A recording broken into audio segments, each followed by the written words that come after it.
Okay, well, let me start off by saying that the Tachi reveals for Premium Collection 2022 were revealed like an hour ago.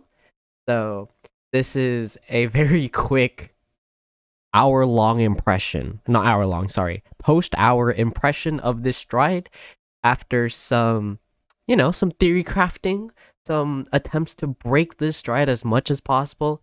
I cannot say I've actually broken the stride, but we can do what every other content creator who's revealed the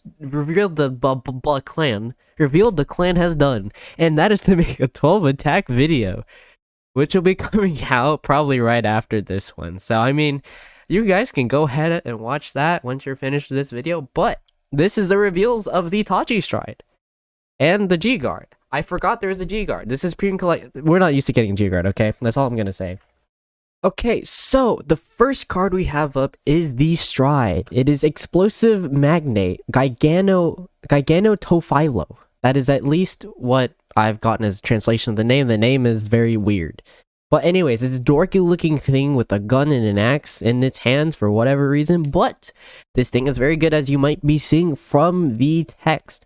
So it has Engorge. Thank goodness. That was like the bare minimum of this Stride that, if it didn't have Engorge, I think I'd have a problem with Bushy R&D, but it does, so it's good. But when it becomes in the Engorge state, you can counterblast one, flip a card in your G-Zone face up, any card, doesn't matter. You can choose the same number of rear guards as the number of cards retired for Engorge. So if you Engorge 3 cards, you choose 3 rear guards, and then they get 10k until end of turn, and the skill at the end of the battle that unit attacked, Soul Blast one and restand it.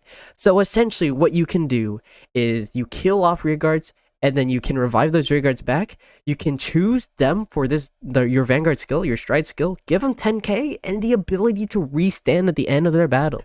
So this just generates a lot more attacks without needing to be on a restanding Vanguard, which honestly was sort of an issue. That's why you don't go into anything other than Nebros or Dogma. But this fixes that by giving them the ability to restand. So anything with on-attack abilities gets to be abused without being retired. The G-Guard is called Ranged Marcus Regal Garter. It is a pretty cool G-Guard, honestly. I think this does fix one of the struggles with Tachi's when you call too many cards and you cannot kill them off for Bullish Primer. This actually just solves that. And it gains shield. And if there are cards with gauge that you do not want, you get to draw a card for each of the cards with gauge that you retired.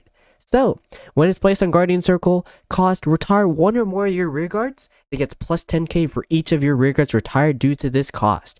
And then, for each rear guard retired that had one or more equip gauge on it, you get to draw 1 card. So if you killed 3 rear guards that each had an equip gauge or more, you draw 3 cards. Free plussing if you have any leftover gauge. While I will admit, this does speed up deck out. Usually, if you're playing this deck correctly, you're not going to deck out, or you're going for that sweet Coel loop. Other than that, personal thoughts, I think the Stride is really good. I was asking for something that would refund us or like do something with nothing on the board, nothing in hand, you like top deck Stride fodder and do something. But I mean, this is fine too. We've wanted a Stride like this for a while. I thought it would come eventually due to power creep, but I mean, it's here now, I guess. So it's pretty good. 10k to any rear guards that survive on board, So that's pretty good. And they can restand themselves, which is great without them having to be retired, coming back and losing that 10k buff. That's great. The only downside I see with this is the soul issue. As TACHI'S does not generate a lot of soul, you can run blind soul charge, but most of the time it's just like gauge. It's kind of bad. You really don't want a blind soul charge, but I think we can make a bit of an exception for this depending on what we do. But I think it's pretty cool. I think it's really neat. I think this is honestly a good first Stride. If you don't have enough pieces for Nebros to make it worthwhile, this is just great. Like, sometimes this can plus more than Nebros because you can restand stuff like Mega Rex twice and stuff like that. And just guarantee the restand. It's amazing. But as for the G-Guard, I think it's really good too. The fact they can retire any amount of your rear guards, which it's pretty cool. So if you Genga, you target 2 rear guards that can't intercept, and then you go into Regal Guarder, the new G-Guard, you can bring those 2 back to your hand without needing to G-Guard 2 more times for 2 more Gengas. So I think that's pretty neat, and also the draw part as well. If you have any leftover gauge, you draw a card. Also, it does work with Regidon and Blue Sprint. If you have Regidon and Blue Sprint with gauge, you can actually sack them with this GGuard. You can draw a card for each one you sack, and then you can call out the card under it, which is pretty cool. You still get to keep some of your resources while drawing more, so I guess it's like a Mega X in a way, but on your opponent's turn. Those are my thoughts. I think these are pretty good.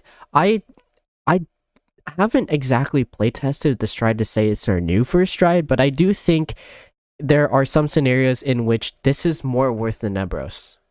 Of course, those are just my thoughts. These are subject to change, but I want to get a video out there because, you know, every single clan enthusiast YouTuber has been doing it, and I haven't put out a video in a while. But yeah, here we go.